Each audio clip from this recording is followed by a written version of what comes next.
160 शब्द प्रति minute speed से डिक्टेशन स्टार्ट होगा। कुछ ही सेकंड बाद। स्टार्ट। सभापति महोदय, हमारे सामने जो संशोधन विधेयक है उसके लिए मैं मंत्री महोदय को धन्यवाद देता हूं, लेकिन साथ ही साथ मैं यह कह देना चाहता हूं कि देश की जनता को मनोभावना से यह बहुत कम है। आज हमारे देश के जो लोग हैं उन्हें कई हिस्सों में बांटा जा सकता है।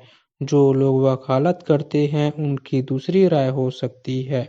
जो लोग बड़े शहरों में रहते हैं उनकी दूसरी राय हो सकती है। जो लोग गाँवों में रहते हैं उनकी दूसरी राय हो सकती है।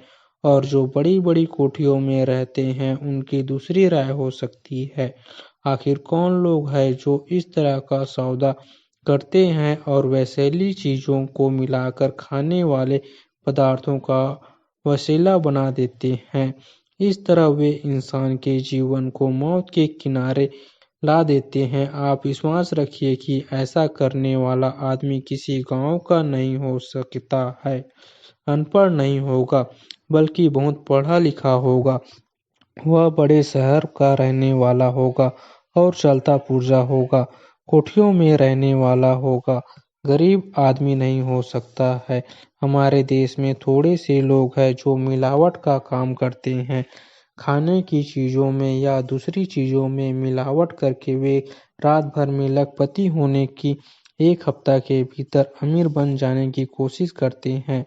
वे इस तरह के सपने देखते हैं और मिलावट के कार्य करते रहते हैं। इनके लिए आपने काले पानी की जो सज़ा रखी है वह बहुत कम है। आप सोचिए कि काले पानी की सज़ा आप एक उस व्यक्ति को देना चाहते हैं जो बहुत सारे लोगों को मारता है। जब कोई एक आदमी को जान से मार देता है उसको तो आप फांसी की सज़ा देते हैं, लेकिन जो अनेकों को मारने के लिए जिम्मेदार हो उसे आप काले पानी की सज़ा ही दें, यह समझ में नहीं आता है। मेरा आपसे अनुरोध है कि अगर हो सके तो काले पानी की सज़ा के स्थान पर आप फांसी की सज़ा कर दें। साथ ही साथ हमने इस सदन में अभी एक बिल पास किया था जिसमें हमने तस्करों की संपत्ति को जब्त करने की बात कही थी, जो मिलावट का काम करते आ रहे हैं और जिन्होंने इस तरह करोड़ों रुपए कमाया है, उनकी संपत्ति को भी आपको जब्त कर लेना चाहिए। केंद्र सरकार ने पहली बार यह साहस भरा कदम उठाने का निश्चय किया है कि रेलवे लाइन को उखाड़ने या तोड़फोड़ करने वालों को मृत्यु दंड दिया जाए।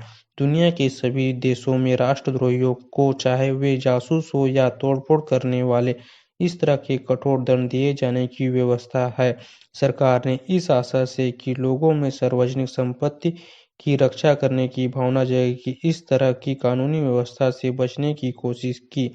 एक कारण यह भी रहा कि मृत्युदंड समाप्त करने के पक्ष में जैसी जनभावना है, केंद्र सरकार ने उसका भी आदर करना उचित समझा।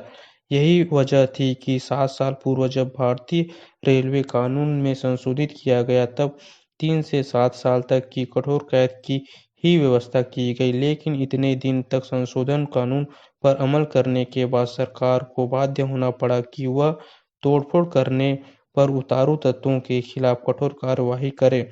सीमाओं की रक्षा करने वाले जवानों को ले जाने वाली ट्रेनों में भी तोड़फोड़ की घटनाएं होने के बाद तो सरकार के लिए और भी आवश्यक हो गया कि वह इस दिशा में शीघ्र कोई कदम उठा पाए।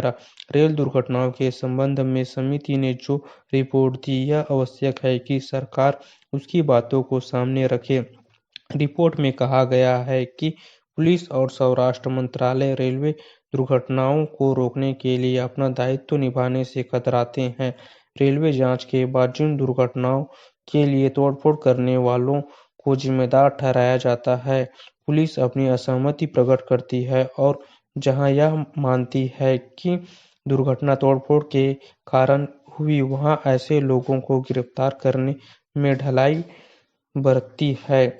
बंचू समिति ने कहा कि पुलिस ने 27 तोड़-फोड़ की दुर्घटनाओं में से सिर्फ 13 को स्वीकार किया और इनमें से भी 7 घटनाओं में वह मुलजिमों का पता लगाने में असफल रही। पैरा एक पिछले रेल मंत्री ने राज्य पुलिस और रेलवे पुलिस के बीच असहयोग और रेलवे संपत्ति की सुरक्षा में पुलिस की उदासीनता के प्रश्न पर प्रदेश के मुख्यमंत्रियों से बात की थी। यह भी कहा गया था कि प्रदेशों में रेलवे लाइन और रेलवे संपत्ति की सुरक्षा का दायित्व प्रदेश प्रशासन को संभालना चाहिए।